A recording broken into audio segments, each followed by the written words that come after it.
정보는 우리를 변화시키지 못합니다. 만약에 우리 삶을 변화시키지 못한 정보는 비록 정보로서 우리에게 가지고 있지만 능력을 주지 못하는 거죠. 그래서 알아도 행하지 못하면 남는 건 정죄감 뿐입니다. 그런데 우리가 진리의 정보들, 말씀의 정보들이 우리에게 첫 번째로는 왔지만 그것이 성령님에 의해 계시되어 영 안에 비춰질 때 이제 이건 더 이상 단순한 정보가 아니라 계시된 정보가 됩니다. 이 계시된 정보의 진리가 우리에게 행할 수 있는 능력을 줍니다.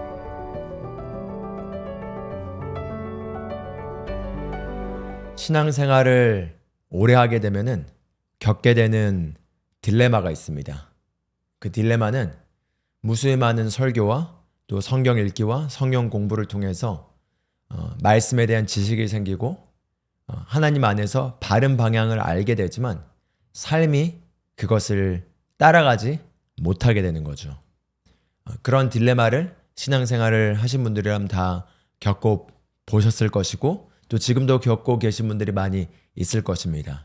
저 또한 어렸을 때부터 말씀을 굉장히 중요시하는 가정에서 자라났고 많은 말씀들을 배우고 공부하고 또 알았지만 제 삶에서 그것들이 살아내지지 않는 것에 대한 그런 갈등, 딜레마를 겪었습니다. 그러나 제가 이 비밀을 발견하고 나서는 그 딜레마가 해결되기 시작했고 더 이상 말씀은 알지만 살아내지 못하는 것이 아니라 삶이 말씀대로 살아가지고 그리고 삶이 변하고 그리고 삶이 다른 차원으로 계속해서 변모되는 것을 경험했습니다. 그래서 오늘 여러분과 함께 나누길 원하는 말씀은 제 삶에서 경험된 것이기도 하고요. 또 제가 목회를 하면서 또 사역을 하면서 돕는 분들의 삶에서도 동일하게 이 비밀이 적용됐을 때 그대로 나타난 것을 봤기 때문에 제 경험을 가지고 또 말씀 안에서 확신 있게 이 메시지를 나누길 원합니다. 오늘 제가 나누길 원하는 이 말씀 제목은 영적 변화의 열쇠, 비결, 바로 방언기도와 계시입니다. 방언기도와 계시, 이 비밀을 우리가 깨닫게 될 때 더 이상 딜레마에 빠지지 않고 변모된 삶을 살 수가 있습니다. 그래서 오늘 이 내용을 지금부터 잠깐 나누길 원합니다. 방언기도에 관한 메시지들이 이미 저희 채널에 많이 올라와 있고 또 제가 라이브 기도회를 하면서도 방언기도와 관련된 말씀들을 조금씩 나누고 또 함께 기도를 하고 있습니다. 또 많은 방언기도와 관련된 설교들이 있습니다. 그런데 오늘 제가 나눌 이 방언기도의 특별한 유익과 관련된 이 말씀은 굉장히 실제적 변화를 경험하는 데 있어서 도움이 되실 거라고 제가 확신합니다. 신앙생활을 하다 보면은 이제 여러 종류의 사람들을 만나게 되고 또 여러 종류의 메시지를 우리가 듣게 됩니다. 그래서 내가 속한 교단과 내가 속한 공동체와 내가 속한 교회 안에서 듣게 되는 메시지들이 있고요. 그리고 최근엔 이제 이 유튜브를 통해서 이런저런 다양한 메시지를 듣게 됩니다.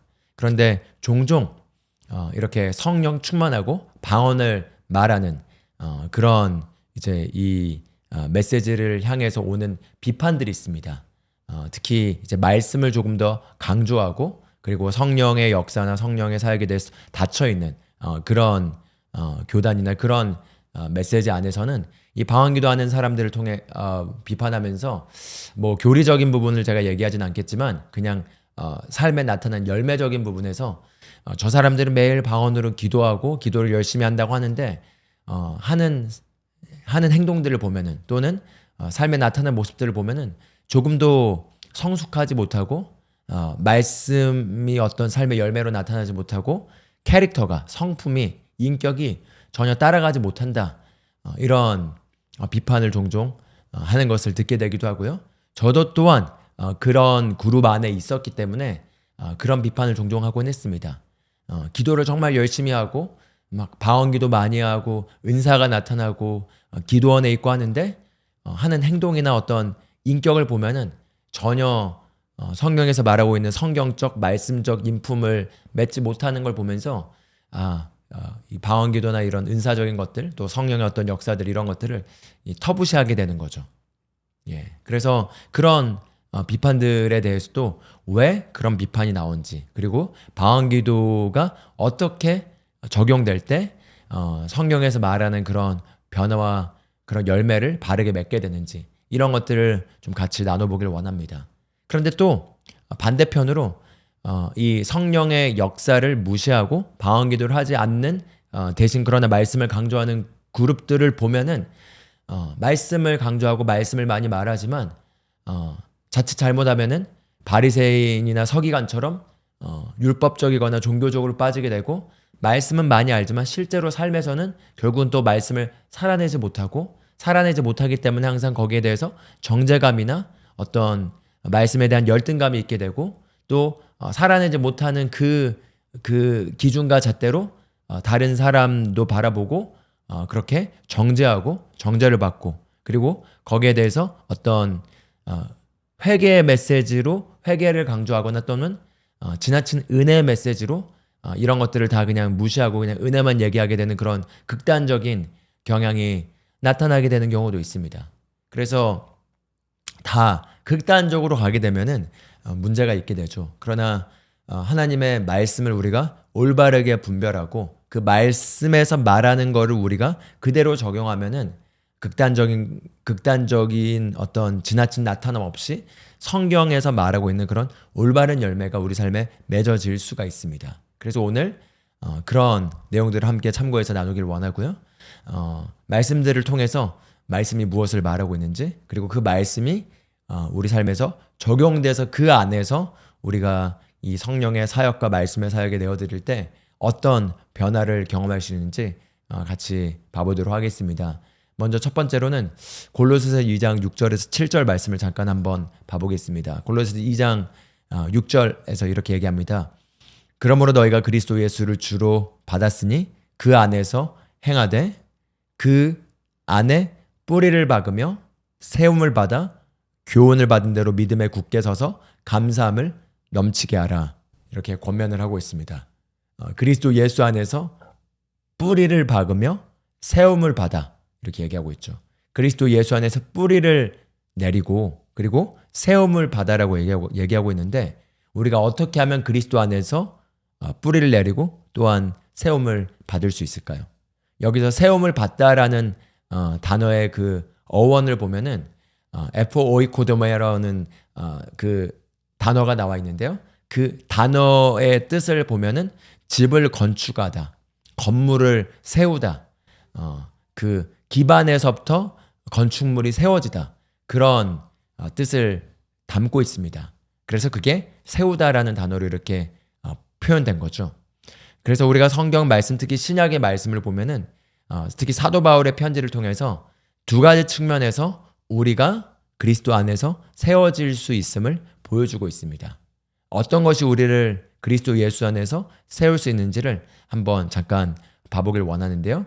먼저 사도행전 20장 32절을 보면은 사도 바울이 이렇게 얘기합니다. 내가 여러분을 주와 및 그 은혜의 말씀에 부탁하노니 그 말씀이 여러분을 능히 든든히 세우사 거룩하게 하심을 입은 모든 자 가운데 기업이 있게 하시리라. 이렇게 얘기하고 있습니다. 여기 보시면요, 그 말씀이 여러분을 능히 든든히 세우사, 이렇게 얘기하고 있습니다. 여기서 세우다라는 이 단어가 방금 전에 저희가 봤던 단어와 똑같은 그 어원의 단어가 헬라어로 기재되어 있는 걸 볼 수 있습니다. 에포오이코도메라는 단어인데, 건축물을 짓듯이 세우다는 거죠. 그래서 여기 보면은 그 말씀이 여러분을 능히 든든히 세운다, 이렇게 얘기하고 있습니다. 여기서 그 말씀이 우리를 능히 든든히 세운데 어떤 말씀을 얘기하고 있죠? 여기 보면은 주와 및 그 은혜의 말씀에 부탁하노니, 이렇게 얘기하고 있습니다. 은혜의 말씀이 우리를 세운다는 거죠. 은혜의 말씀은 무엇을 얘기할까요? 우리가 말씀이라고 했을 때 구약, 신약에 있는 성경에 있는 모든 말씀을 우리가 말씀이라고 할 수 있지만, 은혜의 말씀은 구약과 신약에 나와 있는 모든 말씀을 다 말하는 건 아닙니다. 구약에 율법이 있고요. 또 선지자들의 예언들이 있고요. 또 심판하는 메시지들이 있고요. 또 정죄의 메시지들이 있고요. 또 율법을 강조하는 말씀들이 있습니다. 그런 것들은 은혜의 말씀이 아닙니다. 여기서 사도 바울이 얘기하고 있는 이 은혜의 말씀은 예수 그리스도께서 오셔서 우리를 위해서 값을 지불하시고 그리고 십자가 못 박혀 죽으시고 그리고 그분이 값을 지불하신 그 희생을 통해서 우리에게 은혜로 제공해 주시는 그리스도 예수 안에 있는 엄청난 유업이 있습니다.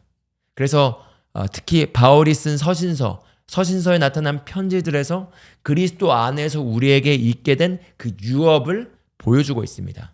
이 유업이 바로 그리스도의 은혜로 말미암아 우리에게 제공된 선물, 그 보물들을 얘기한다는 거죠. 그래서 은혜의 말씀이란 그냥 성경에 있는 모든 말씀들을 얘기하는 것이 아니라 예수 그리스도의 복음을 통해서 그분의 속량 사역을 통해서 그분의 고귀한 희생과 죽음과 그리고 부활 승리를 통해서 우리에게 가능케 된 그분의 은혜로 말미암아 그분이 값을 지불하시고 그 은혜로 말미암아 우리에게 제공하여서 우리에게 있게 된 바로 그 영적인 실제들을 보여주는 말씀들이 바로 은혜의 말씀이라고 할 수가 있겠고요.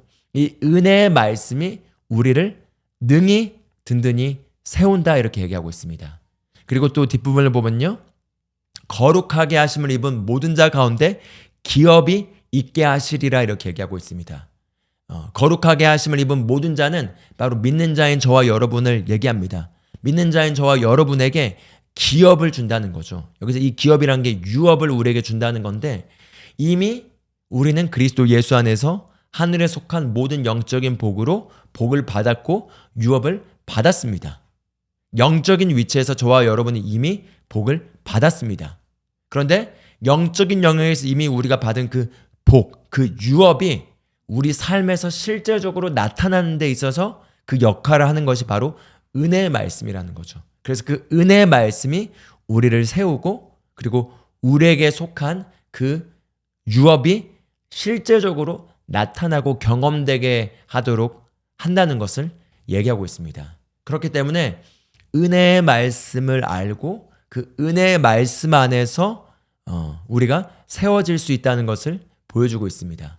그래서 우리가 무엇보다도 더 공부하고 묵상하고 그리고 적용하고 알아야 될 말씀은 구약의 어떤 심판의 메시지나 계속해서 회개하지 않고 죄를 짓는 이스라엘 향해서 선지자들이 계속해서 꾸짖는 그런 어떤 심판의 메시지들을 묵상하거나 또는 구약에 계속해서 실패하고 있는 율법의 그런 메시지를 묵상하는 것이 아니라 그리스도 예수 안에서 우리에게 제공된 유업의 정보를 제공해주는 바로 서신서에 있는 편지들, 그리스도 안에서 우리가 누구이고 무엇을 가지고 있고 그리고 무엇을 할 수 있는지 진짜 저와 여러분의 그리스도 안에 있는 새로운 정체성을 보여주는 그 은혜의 말씀을 우리가 공부하고 묵상하고 그리고 적용하셔야겠습니다.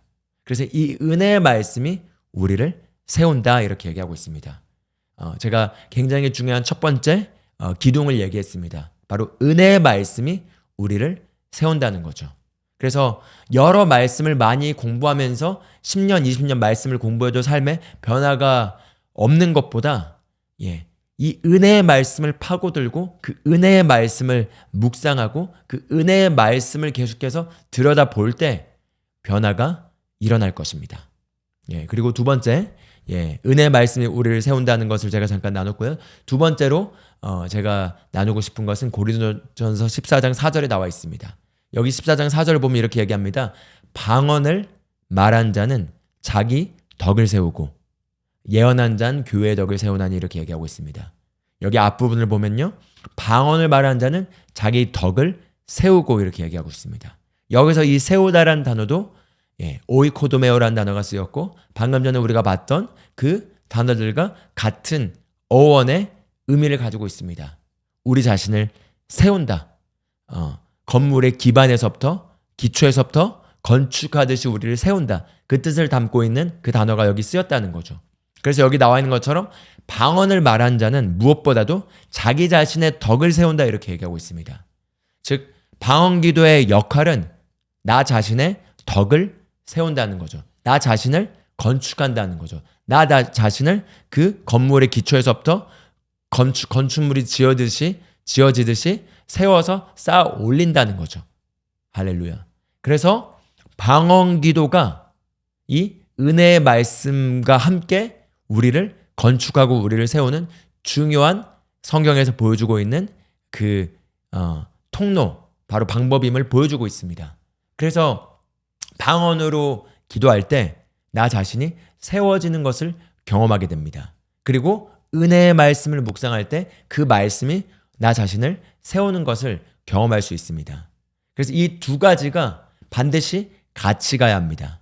그래서 제가 이제 실용적으로 좀 이걸 나누길 원합니다. 어떤 분이 만약에 방언 기도를 엄청나게 많이 하고 엄청 열심히 하는데 만약에 삶에서 성품적인 변화나 어떤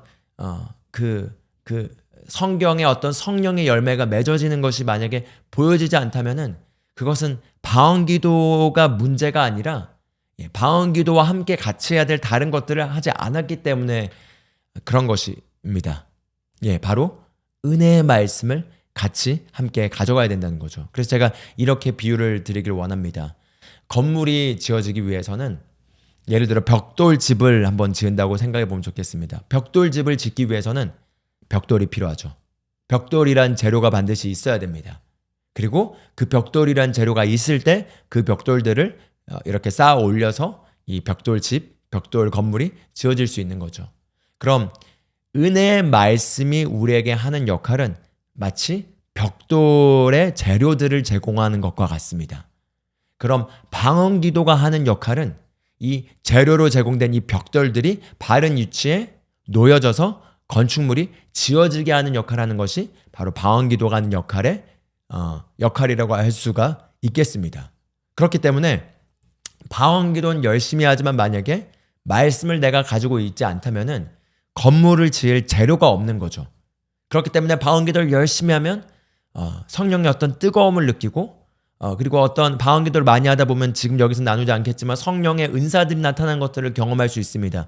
예언을 하거나 환상을 보거나 또는 어떤 성령의 어떤 9가지 열매 은사들이 이렇게 나타나서 다른 사람들을 향해서 어떤 것들이 보이고 또 지식의 말씀이나 지혜의 말씀이 나오거나 예언이 나오거나 방언 통변이 나오거나 하는 그런 어떤 성령의 은사적인 어떤 나타남을 경험할 수가 있습니다.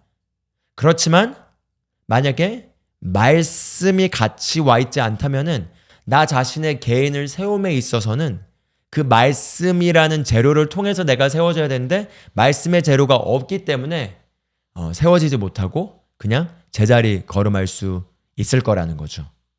그래서 방언으로 기도하는 것과 말씀을 묵상하는 것이 함께 갈 때 이게 강력한 돌파와 그 능력을 만들어냅니다. 그래서 방언으로 기도하는 것과 말씀을 묵상하는 것 이것을 함께 적용할 수가 있겠는데요. 이것을 제가 조금 이따 나눠드리기를 원합니다. 그래서 반면에 말씀은 내가 많이 아는데 만약에 방언으로 기도하지 않는다면 어떤 현상이 일어나냐. 말씀을 많이 알지만 방언 기도를 하고 성령님의 사역에 내가 내어드려지지 않게 되면은 벽돌은 많이 가지고 있는데 그 벽돌이 하나도 바른 곳에 놓여져서 건축물이 이렇게 지어져 있지 않는 모습을 한번 상상해 보면 좋겠습니다. 벽돌을 아무리 많이 가지고 있어도 그것이 바른 곳에 놓여서 건축물로 지어져 있지 않다면은 그럼 결론은 건축물로서 지금 하나도 지어져 있지 않는 거죠. 그래서 말씀을 많이 알지만 기도를 하지 않게 될 경우 또 방언으로 특히 기도하는 그 유익을 경험하지 못하게 될 경우에는 이와 같을 수 있다는 거죠. 그러니까 지식으로는 다 압니다. 지식으로는 다른 사람도 판단하고 세상을 비판하고 다른 사람을 비판하고 그렇게 하면 안 된다고 할 수 있지만 그 지식이 나 또한 나도 그렇게 못 살기 때문에 나를 정죄한다는 거죠.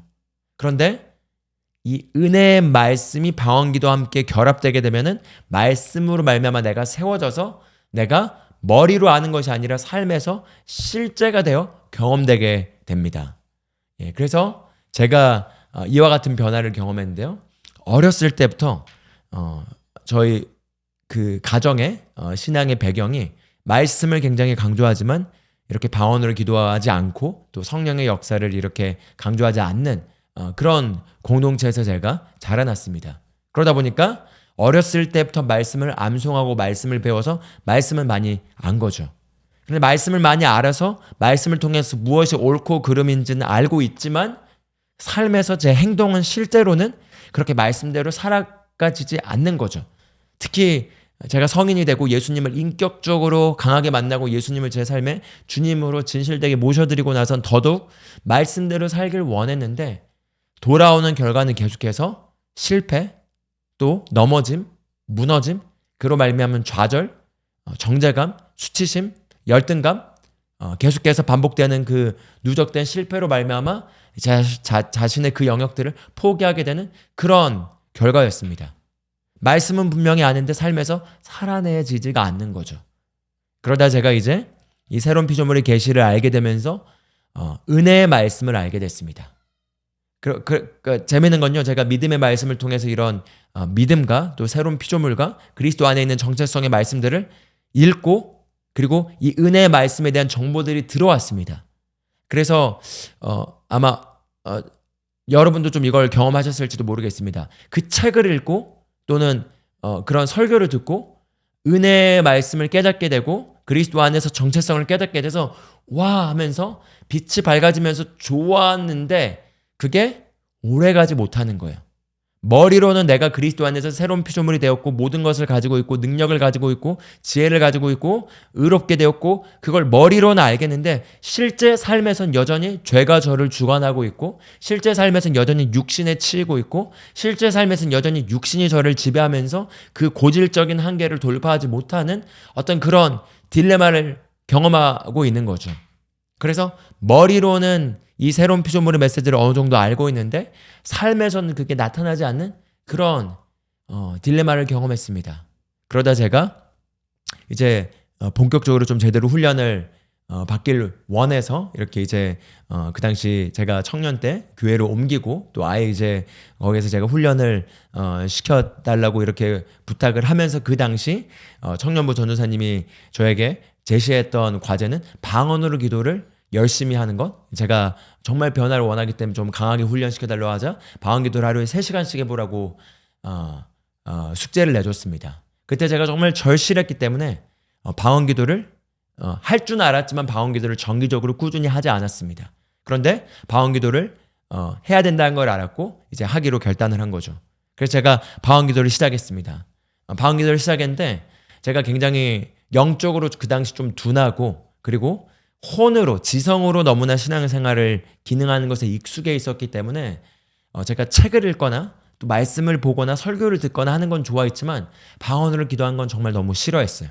방언 기도하면은 혼이 열매를 맺지 못하잖아요. 그러니까 혼이 그냥 아무 생각 없이 가만히 있는 걸 견디질 못하는 거죠.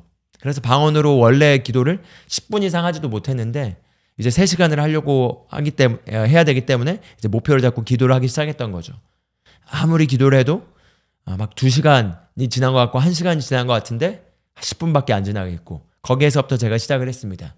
그런데 방언으로 기도를 하면서 제가 처음에는 방언으로 기도하면서 이 기도하는 게 너무나 힘들었는데 이제 방언 기도에 유익이 되는 말씀들을 생각하면서 기도하기 시작했습니다. 첫 번째로는 방금 전에 봤던 것처럼 방언으로 기도할 때 이 방언을 말한 자는 자기 덕을 세운다라고 했기 때문에 제가 비록 느껴지는 건 없어도 제 혼이 전혀 거기에 대해서 제가 하는 말을 이 무엇인지 이해를 못해도 내가 방언을 말할 때 내 자신이 세워진다라는 걸 인식하고 기도하기 시작했습니다.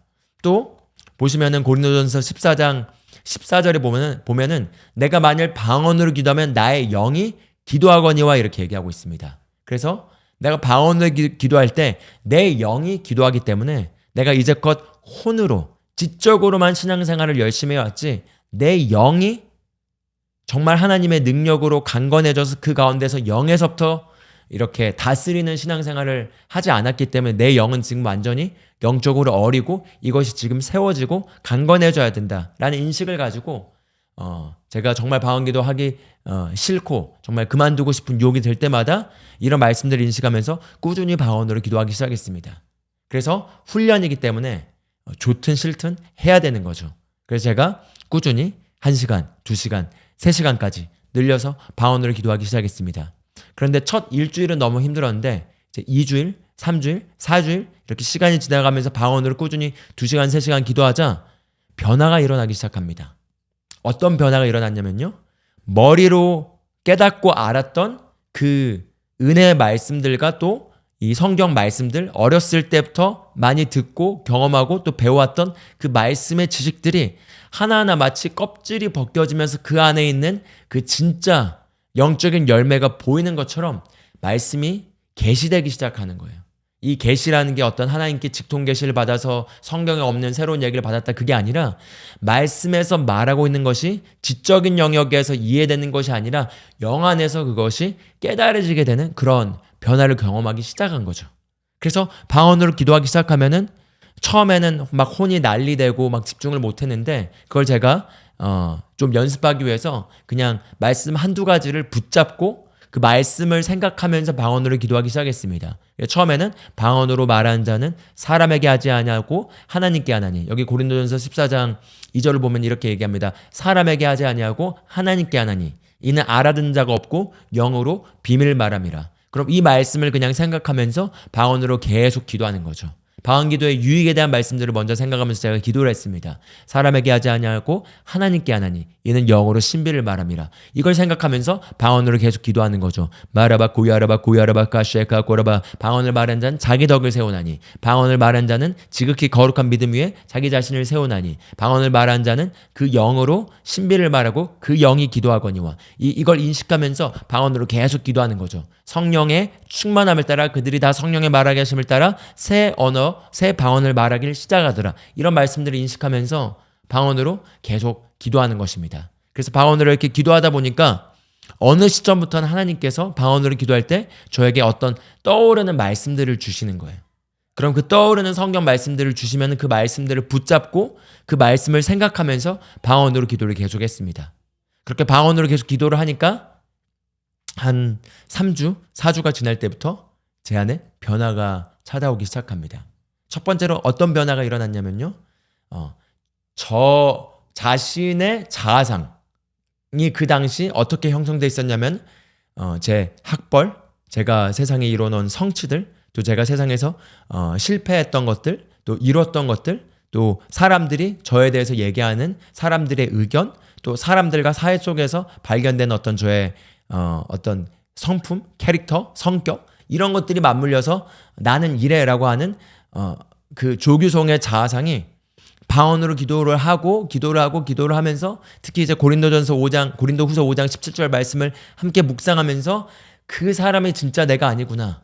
내가 거듭날 때 나는 하나님으로부터 태어났고 하나님으로부터 태어난 순간 나는 이전에 존재한 적 없던 새로운 피조물이 되었고 이 새로운 피조물은 하나님에 의해 지음받은 하나님의 걸작품이고 하나님 안에서 완전한 자로 지음을 받았고 이제 그리스도의 능력이 나의 능력이 되어서 이전 것은 지나갔고 그리고 하나님의 의가 되었고 이제 은혜의 말씀들의 그런 내용들이 이제 연결되는 거죠. 하나님의 의가 되었을 뿐만 아니라 하나님의 의를 행할 수 있는 능력을 갖게 되었고 그리스도의 능력으로 말미암아 모든 것을 할 수 있고 이런 내용들이 영 안에서 계시되면서 제 자아상에 대한 인식의 변화가 일어나고 안에서부터 뭔가 그런 어떤 혁명이 일어난 거죠. 할렐루야. 그래서 방언으로 기도하고 거기에 더해서 말씀을 함께 묵상하면서 제가 변화를 경험하기 시작합니다. 그래서 세워지는 시간들이 시작된 거죠. 말씀을 묵상하고 방언으로 기도하면 기도할수록 말씀들이 깨달아지고 그 당시 제가 어떤 끊지 못하던 죄와 그리고 그 과거에 지었던 어떤 저질렀던 잘못으로 말미암아 저 자신을 책망하고 저 자신을 용서하지 못하는 그 정죄감 그리고 그 실패감 그리고 그 열등감 어떤 그런 우울감 이런 것들에 의해서 마귀에게 어떤 시달리고 고통당하고 있던 것들이 있었는데 방언으로 기도하면서 골로새서 1장 13절의 말씀 그가 너희를 흑암의 권세에서 건져내사 그 사랑의 아들의 나라로 옮기셨나니 이 말씀이 방언으로 기도하고 이 말씀을 묵상하는데 깨달아지는 거죠. 그래서 안에서부터 상태의 변화가 일어나면서 제가 그 감옥에서부터 걸어 나오게 되는 겁니다. 그래서 감옥에서 걸어 나오면서 더 이상 제가 예전에 알던 그 사람이 더 이상 아닌 건 거죠.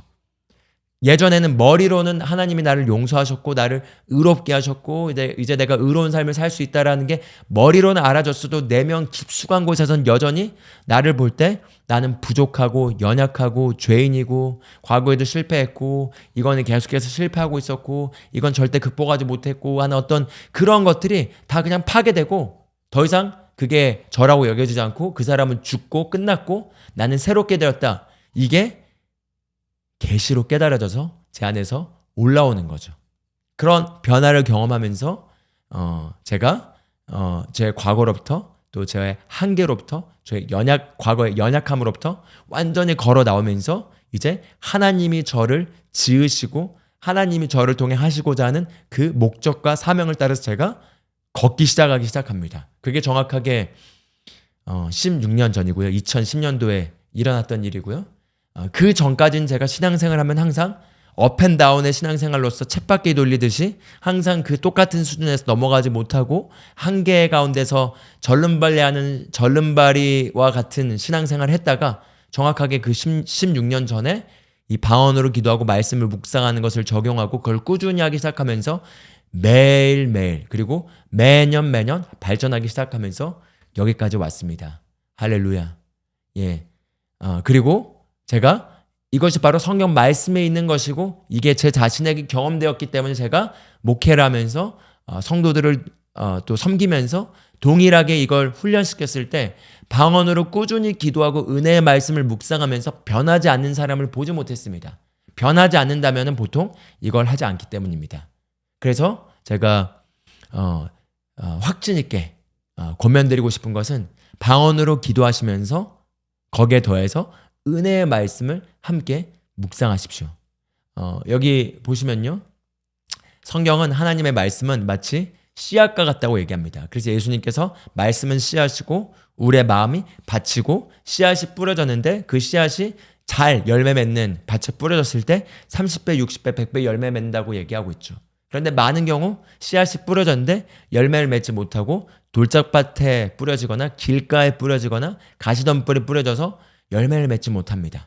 그래서 우리가 우리의 심령을 이렇게 기경하는 것은 우리의 책임입니다. 말씀의 씨앗이 우리 안에 들어오게 하는 것도 우리의 책임이지만 그러나 말씀의 씨앗을 받았다면 우리의 심령의 밭을 바르게 기경하고 그리고 물을 주는 것은 우리가 해야 될 일이라는 거죠. 거기에 있어서는 우리의 심령의 태도를 이렇게 심령의 밭을 경작하는 것에 있어서는 여러 가지 것들을 통해서 우리가 그걸 관리할 수 있습니다. 우리가 교만하지 않고 겸손하고 그리고 우리가 이기심을 거절하고 또 용서하지 못하는 어떤 쓴감정들을 거절하고 사랑 안에서 행하고 겸손한 가운데 행하고 그리고 하나님 앞에서 이렇게 낮아진 자세로 복종하는 태도로 우리 자신을 내어드리고 그리고 하나님의 방향 안에 우리를 맞추려고 하는 그런 태도들도 우리의 심령밭을 바르게 경작한 요소 중에 하나입니다. 그런데 거기에 더해서 방언으로 기도하는 것이 바로 우리의 그 심령밭에 물을 주는 것과 같습니다. 그래서 메마른 땅에 물이 부어지게 되면은 그 메마른 땅이 결국 이렇게 비옥하게 되고 땅이 부드러워질 수가 있게 되는 거죠. 씨앗이 심겨졌을 때 물을 줌으로써 씨앗이 잘 이렇게 뿌리를 내리고 자라나게 할 수 있습니다. 이와 마찬가지로 여기 에레미야 4장 3절에 보면은 이렇게 얘기합니다. 너희 묵은 땅을 갈고 가시덤불에 피종하지 말라 이렇게 얘기하고 있습니다. 즉 말씀의 씨앗을 받을 때 이 가시덤불이나 어떤 그런 묵은 땅에다가 이렇게 하는 것이 아니라 비옥하고 옥토와 같은 그런 땅에다가 씨앗을 뿌려야 되는 것을 강조하면서 묵은 땅을 갈아라 이렇게 얘기를 하고 있는 거죠. 묵은 땅을 가는 방법 중에 하나가 방언으로 기도하시는 것입니다. 할렐루야. 그래서 저는 제 경험상 이 비유가 가장 정말 맞는 것 같습니다. 예, 말씀은 마치 벽돌집을 지을 때 벽돌이라는 재료를 우리에게 제공해 주는 것과 같습니다.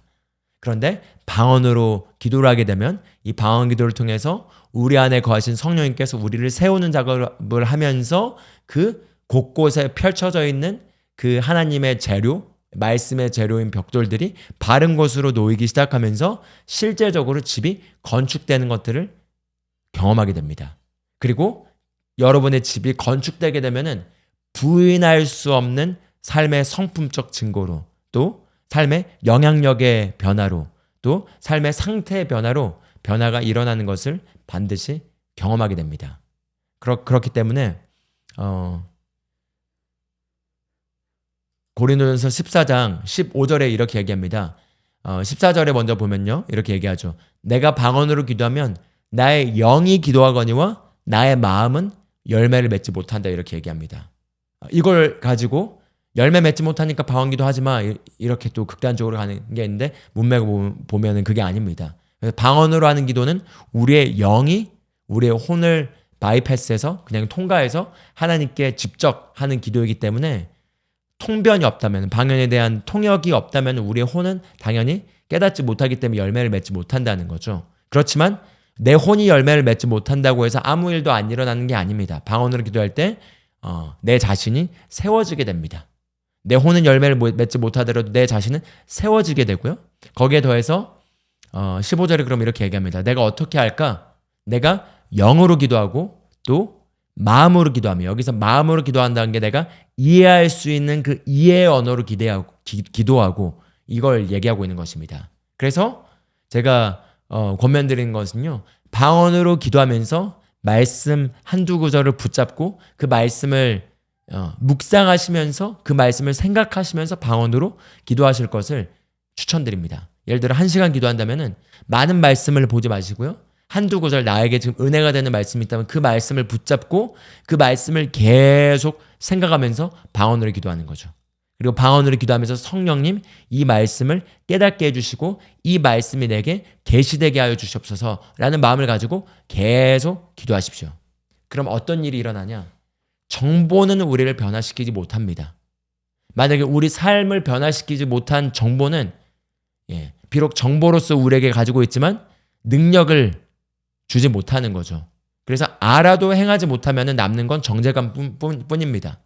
그런데 우리가 진리의 정보들, 말씀의 정보들이 우리에게 첫 번째로는 왔지만 그것이 성령님에 의해 계시되어 영 안에 비춰질 때 이제 이건 더 이상 단순한 정보가 아니라 계시된 정보가 됩니다. 이 계시된 정보의 진리가 우리에게 행할 수 있는 능력을 줍니다. 그리고 이 행할 수 있는 능력이 왔을 때 나를 계속 얽매이고 있는 그 죄의 사슬로부터, 나를 계속 얽매이고 있는 질병의 사슬로부터, 나를 계속 얽매이고 있는 두려움의 사슬로부터, 나를 계속 얽매이고 있는 화의 사슬로부터, 나를 계속 얽매이게 하는 어떤 열등감의 사슬로부터 걸어 나오게 되는 것입니다. 할렐루야. 그래서 이 계시가 우리에게 필요한 것입니다. 근데 이 계시는 바로 은혜의 말씀과 그 은혜의 말씀을 비춰주는 성령님의 사역을 통해서 우리가 그 계시의 말씀을 받을 수 있고요. 이 성령님의 사역은 바로 우리가 특히 방언으로 기도하면서 그 말씀을 붙잡고 묵상할 때 그런 일들이 활발하게 일어납니다. 할렐루야. 그래서 방언 기도의 큰 유익 중에 하나가 바로 이것이라고 저는 과감하게 얘기하고 싶고요. 방언기도에 여러 유익들이 있습니다. 방언기도를 많이 하면서 하나님의 능력이 더 많이 나타나는 것들을 경험할 수 있고요. 방언기도를 많이 하면서 또 성령의 은사들이 개발되고 더 예민해지는 것들을 경험할 수 있고요. 방언기도를 많이 하면서도 성령님이 하시는 음성에 더욱 예민해질 수도 있지만 우리가 고린도전서 편지를 통해서 알다시피 고린도 교회 사람들, 고린도전서에 있었던 고린도 교회 사람들이 정확하게 방언으로 기도를 많이 했기 때문에 은사들이 많이 나타나서 그 은사들에 대해서 고린도전서 12장에서 정리해서 얘기해주고 그 은사를 무분별하게 사용했기 때문에 고린도전서 14장에서 방언 기도의 역할과 예언의 역할과 방언 통변의 역할이 무엇인지 정리해준 내용이 나오는데, 그런데 그 고린도 교회 사도 바울이 초반에 쓴 편지를 보면은 너희가 지금 너희 가운데 시기와 다툼과 질투와 여러 죄들이 있는데 너희들이 그리스도 안에서 갓난아이와 같아서 내가 장성한 자에게 줄 수 있는 고기를 주지 못한다. 너희는 정말 갓난아이들이다. 이렇게 얘기합니다. 즉 방언기도 많이 한다고 해서 영적으로 성숙하거나 성장하는 게 아니라는 거죠. 은사가 많이 나타난다고 해서 그 사람이 영적으로 성숙한 사람이 아니라는 거죠. 방언기도를 많이 하는 것과 은사가 나타나는 건 연관되어 있습니다. 참고하시면 좋겠고요. 그러나 그게 영적인 성숙함을 만들어내는 게 아니라는 거죠.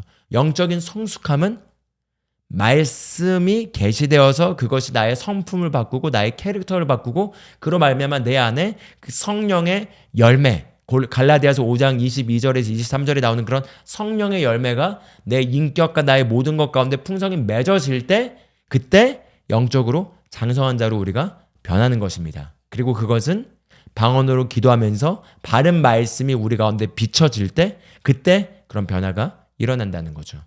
그래서 방언으로 기도하시면서 말씀을 한두 구절을 붙잡고 묵상하는 것을 한번 실천해 보십시오. 매일 30분이라도 말씀 한 구절을 붙잡고 그걸 가지고 방언으로 기도해 보십시오. 그럼 그 말씀이 계시되어서 이렇게 영 안에 확 이렇게 비춰지는 순간들이 있을 것입니다. 그럼 그냥 머리에서 아는 것이 아니라 내 상태가 변하기 때문에 압니다. 내 상태가 변해서 더 이상 그 옛날 일들을 하지 않게 되고 내가 한계라고 생각했던 그것에서 내가 걸어 나와서 자유롭게 달라진 모습을 보게 됩니다. 할렐루야. 그래서 그런 방언기도의 유익에 대해서 잠깐 나눴습니다. 그리고 여기에 이어서 계속 얘기를 한다면 그래서 그렇기 때문에 방언으로 기도를 하는 것이 믿음을 창출하는 건 아닙니다. 그러니까 제가 아까 전에도 건물 재료 비유를 하면서 하나님의 말씀이 마치 건물 재료를 우리에게 주는 것과 같다면 방언으로 기도하는 것은 그 건물 재료들이 바른 곳에 놓여져서 건축물이 지어진 것과 같다고 얘기했는데요. 만약에 어떤 사람이 신앙 안에서 영적으로 어린데 방언으로 기도를 많이 한다고 해서 믿음이 자라나는 건 아닙니다. 믿음은 어떻게 오냐? 성경에서 얘기하죠. 믿음은 들음에서 나며 들음은 그리스도의 말씀으로 말미암았느니라 이렇게 얘기하고 있습니다. 그렇기 때문에 방언기도가 믿음을 창출하는 것이 아니고요. 말씀을 들을 때 그것이 믿음을 창출합니다. 그래서 서신서를 통해서 특히 신약성경을 통해서 또 신구약 전체를 통해서 하나님을 우리가 더욱더 알게 되고 하나님의 성품을 알게 되고 하나님의 위대하심을 알게 되고 또 그리스도 안에서 복음을 통해서 우리에게 제공된 그 유업들을 알게 될 때 그 분야에 관한 믿음이 옵니다. 예를 들어 치유의 말씀을 듣게 되면 치유의 믿음이 오게 되고요. 재정에 대한 형통의 말씀을 듣게 되면 형통의 믿음이 오게 되고요. 승리의 말씀들을 듣게 되면 승리의 믿음이 오게 됩니다. 만약에 사랑에 대한 말씀들을 묵상하게 되면 사랑에 대한 믿음이 오게 됩니다. 왜냐하면 믿음은 신실함과 다르게 내가 신앙생활을 열심히 하는 게 믿음이 아니고요. 믿음은 말씀을 통해서 오게 돼 있습니다. 그래서 내가 어떤 분야에서는 믿음이 높아도 어떤 분야에 대해서는 믿음이 전혀 없을 수가 있습니다. 그 분야에 대해서 만약에 말씀이 없다면 계시된 말씀이 없다면 믿음이 없는 거죠. 그래서 말씀이 내 안에 계시될 때 믿음이 옵니다. 그래서 방언기도가 믿음을 주는 것은 아니고요. 말씀이 우리에게 믿음을 줍니다. 그렇기 때문에 은혜의 말씀이라는 이 한 기둥을 잘 세우고 말씀이 우리 안에 들어와서 믿음을 세워줄 수 있도록 믿음을 제공해 주도록 우리가 반드시 말씀의 사역에 내어드려야 됩니다. 그런데 예를 들어 제가 어떤 분야에 있어서 10의 레벨 정도의 어떤 그 믿음이 있다고 가정해 보겠습니다. 내가 그 분야에 대한 믿음의 어떤 레벨 또는 용량이 10이라고 가정해 보겠습니다. 그럼 항상 내가 그 10의 레벨에서 기능하는 것은 아닙니다. 내가 오늘 밤 철야기도나 어떤 철야예배나 어떤 그 예배에 참석하고 나서 내가 정말 그 10의 레벨에 있는 어떤 그것을 경험하거나 밤에 잠들기 전에 기도하면서 내가 하나님의 임재로 충만하고 하나님의 말씀의 능력으로 충만해서 한 10의 레벨에 있는 상태에 있다 하더라도 다음날 아침에 일어났을 때 육신의 피로함과 부정적인 생각들이 올라온 것들을 붙잡고 하다 보면은 10의 레벨이 거의 꽝이 돼서 그냥 제로 상태에서 있는 것처럼 느껴질 때가 있을 수 있습니다. 예, 왜냐하면 우리 육신이 계속 활동하기 때문에 우리의 영이 먹여지지 않게 되면은 우리가 어느 정도의 믿음에 도달했다 하더라도 항상 그 믿음의 레벨에서 기능하는 것은 아니거든요. 그런데 유다서 1장 20절에 이렇게 얘기합니다. 사랑하는 자들아 너희는 너희의 지극히 거룩한 믿음 위에 자신을 세우며 성령으로 기도하며 이렇게 얘기하고 있습니다. 즉 성령으로 기도할 때 지극히 거룩한 믿음 위에 자신이 세워진다는 거죠. 그래서 이 말씀을 활용해서 설명드리자면은 내가 만약에 10의 레벨에 있다면 항상 10의 레벨로 기능하는 건 아니지만 성령 안에서 내가 기도할 때 이 10의 레벨의 최대치로 나를 세워주는 일이 일어나는 것이 바로 성령 안에서 방언을 기도할 때 일어나는 유익이라는 것입니다. 할렐루야. 그렇기 때문에 내가 내 믿음이 증가되면 증가될수록 더 방언기도의 유익을 경험할 수 있습니다. 내가 만약에 어떤 영역에 있어서 100의 레벨의 믿음을 가지고 있다면은 늘 내가 100의 레벨에서 기능할 수 있는 건 아니지만 어떤 일들이 터지고 내가 지금 좀 육신이 몸이 피곤하거나 아프거나 아니면 어떤 여러 상황들로 컨디션이 좋지 않아서 믿음이 거의 0에 있는 것 같아도 방언으로 기도하는 순간 내가 100의 레벨로 내 자신이 채워지게 된다는 거죠. 그런데 만약에 어떤 사람은 5의 레벨밖에 없다면은 방언으로 아무리 기도해도 5의 레벨 이상으로 증가되지는 않는다는 거죠. 그래서 이 5의 레벨에서 10, 20, 30, 50, 100 이렇게 믿음이 증가되기 위해서는 말씀을 들어야 합니다. 말씀을 들음으로 믿음이 세워져야 합니다. 그런데 그 믿음이 세워졌을 때 그 믿음의 최대치로 기능하도록 돕는 것이 바로 방언기도의 유익이라는 거죠. 그렇기 때문에 믿음이 자라면 자랄수록 우린 더 방언기도를 통해서 더 많은 유익을 누릴 수 있습니다. 그래서 오늘 이 방언기도의 유익이 이 말씀 묵상과 함께 연결됐을 때 어떻게 놀랍고 강력한 그 변화의 힘을 만들어내는지 그걸 나눴습니다. 그래서 영적 변화의 열쇠는 바로 다름 아니라 방언으로 기도하면서 말씀을 묵상하는 것입니다. 그렇게 할 때 성령님께서 말씀을 가지고 나 자신을 세우고 나 자신을 변모시키고 하는 그런 변화를 경험하게 됩니다. 오늘 말씀 들으신 걸 참고하셔서 적용해 보시기를 추천드리고요. 많은 말씀이 아니라 한번 한두 가지 말씀을 붙잡고 방언으로 기도해 보시면서 그 말씀이 힘을 얻고 말씀이 세력을 얻어서 말씀이 계시되어 내 안에 온 존재를 변화시키는 그 경험을 해보시기를 주님의 이름으로 축복합니다. 기도하고 마무리하도록 하겠습니다. 하나님 아버지 감사합니다. 우리에게 이 은혜의 말씀을 제공해 주시고 또한 우리 안에 성령님을 보내주셔서 우리가 성령 안에서 또 방언으로 말할 수 있게 하시고 이 신비의 언어를 통해서 우리 자신이 세워지고 그리고 강건해질 수 있게 하시니 감사합니다. 오늘 이 영상을 보시는 모든 분들의 심령 가운데 성령님 말씀을 계시하시고 우리의 마음의 눈을 밝히셔서 우리가 그리스도 안에서 누구이고 무엇을 가지고 있고 무엇을 할 수 있는지 깨닫게 하시며 그리고 능력으로 강건케 하시니 감사드립니다. 하나님 아버지 감사드립니다. 주 예수 그리스도의 이름으로 기도합니다. 아멘. 아멘. 할렐루야 감사합니다.